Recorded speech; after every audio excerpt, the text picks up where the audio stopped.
এই যে ব্রাজিলের প্রথম ম্যাচ পড়ছে কিন্তু ফজরের নামাজের সময়, ব্রাজিলের প্রথম ম্যাচ ফজরের নামাজের সময়। সারা বছর ফজরের নামাজে ওঠে না, কিন্তু দেখবেন এই দিন 3:30 থেকে কিন্তু বসে থাকবে, অথবা রাতে ঘুমাবেই না। তা আমার কথা হচ্ছে যে একটা খেলা যদি তোমাকে ফজরের নামাজের আগে জাগ্রত করতে পারে, ন্যাপ ক্যাথা কম্বল সবকিছু থেকে তোমার পিঠটাকে আলাদা করতে পারে, কিন্তু মুয়াজ্জিনের শত শত আজান যদি 364 দিন, 65 দিন, 63 দিন, 62 দিনের এই প্রতিদিনের আজান যদি তোমাকে কি বিছানা থেকে আলাদা করতে না পারে, তাহলে আল্লাহর কাছে জবাবটা কি দিবা ভাই?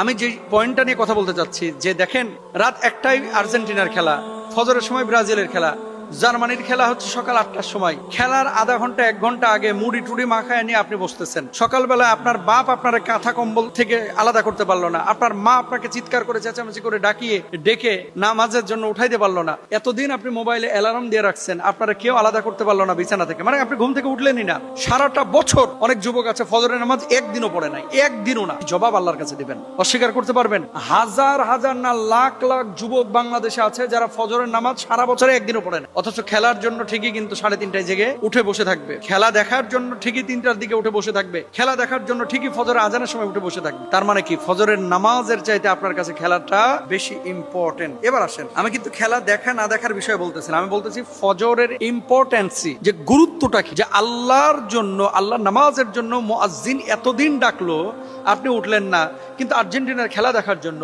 আপনি ব্রাজিলের খেলা দেখার জন্য, জার্মানির খেলা দেখার জন্য আপনি কিন্তু ফজরের সময় ঠিকই উঠে যাচ্ছেন।